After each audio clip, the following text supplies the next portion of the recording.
अरे यार, हम ही क्यों बोलें अपने लेवल्स के बारे में। हमारे लेवल्स मार्केट में खुद ब खुद बता देते हैं कि क्या होने वाला है अगले दिन। चलिए, तो निफ्टी में जो भी हुआ आज वो कल बता दिया था। अगर कल की वीडियो नहीं देखी है तो जाके एक बार चेक कर लो। कल क्या हो सकता है इसके बारे में बात करती हैं। कौन से लेवल है जहां से निफ्टी में रिवर्सल आ सकता है या फिर निफ्टी वहां से ऊपर जाता हुआ दिख सकता है। चलिए, तो इन लेवल्स के बारे में डिस्कशन करते हैं। सबसे पहले चेक करना है कि निफ्टी के अंदर सबसे ज्यादा सप्लाई कहां बनी है और सबसे ज्यादा डिमांड कहां बनी हुई है। तो मेरे को ना ये वाला लेवल दिख रहा है जहां पे सबसे ज्यादा डिमांड है निफ्टी के अंदर। इस लेवल के ऊपर सबसे ज्यादा आज मेरे को डिमांड देखने को मिली। कितनी? 16 मिलियन की डिमांड देखने को मिली है यहां पे। और सबसे ज्यादा मेरे को सप्लाई कहां पे देखने को मिली है?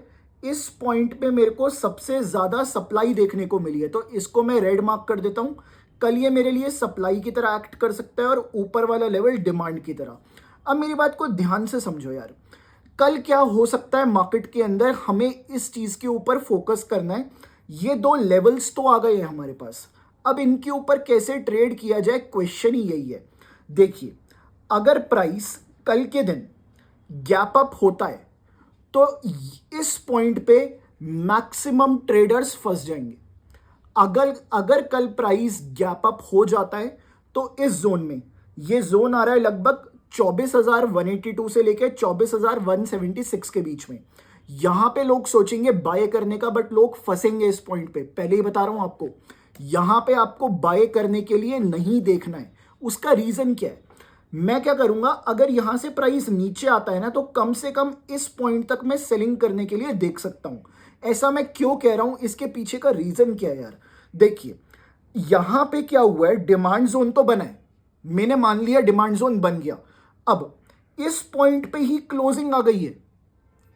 अगर ये क्लोजिंग इस जोन से ऊपर आती तब तो यार मैं पॉजिटिव जाता इस जोन के लिए। बट हुआ क्या है, जोन के अंदर क्लोजिंग आ गई है निफ्टी की। अगर जोन के अंदर क्लोजिंग आती है ना, उस केस में दो चीजें हो सकती हैं। या तो वो वाला जोन ऑलरेडी रिएक्ट करेगा सुबह सुबह, जो कि मैंने आपको बता दिया, यहां से गैप अप खुल सकता है। और दूसरा क्या हो सकता है, इस जोन की वजह से प्राइस नीचे आ सकता है। तो इसको ना हम लोग एक न्यूट्रल जोन कर देंगे। हालांकि यहां पे डिमांड तो काफी अच्छी है, बट इस जोन को ना न्यूट्रल जोन मान के चलना पड़ेगा। अब ये जो रेड वाला जोन है, ये सप्लाई जोन एक्ट कर रहा है अभी तक।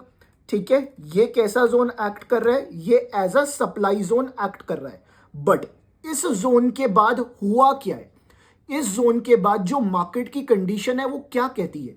मार्केट की कंडीशन कहती है कि यार मैंने ना क्लोजिंग इस पॉइंट पे दी है, तो ये जो सप्लाई जोन दिख रहा है ना, आप इसको सप्लाई जोन मत मानो, ये ऑलरेडी फ्लिप हो चुका है। ये सप्लाई जोन था। उसका रीजन क्या था?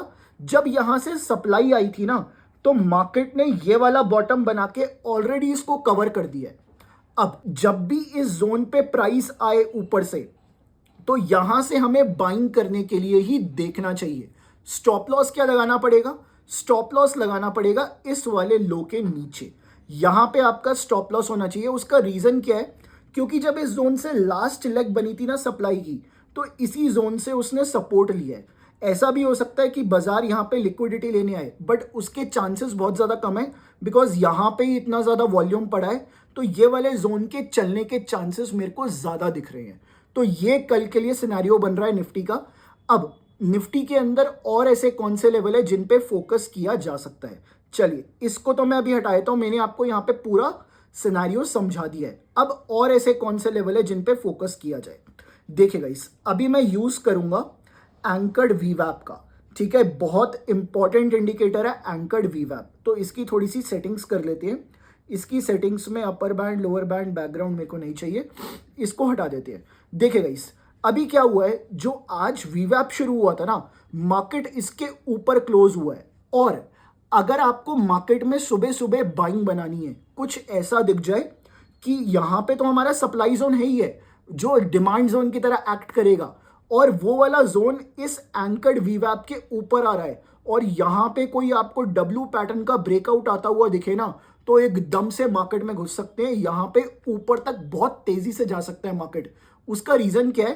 एक तो सप्लाई जोन है जिसको हम डिमांड जोन मान रहे हैं क्योंकि वो फ्लिप हो चुका है। दूसरी चीज, ये जो जोन है ना, ये वीवैप के ऊपर आ रहा है, जो आज का ही वीवैप है ना उसके ऊपर आ रहा है ऑलरेडी। इसका मतलब हम लोग काफी ज्यादा बुलिश रह सकते हैं कल के दिन भी। अपने जोन से 24,130 के आसपास का जो जोन है हमारा, उससे हम लोग काफी ज्यादा बुलिश हो सकते हैं। चलिए अब हम क्या करेंगे, देखेंगे निफ्टी में और ऐसी कौन सी जगह है जहां से छोटा मोटा रिवर्सल हमें आता हुआ दिख सकता है। उसके लिए मैं 1 मिनट टाइम फ्रेम पे कन्वर्ट करूंगा और मैं वॉल्यूम का इंडिकेटर लगाऊंगा।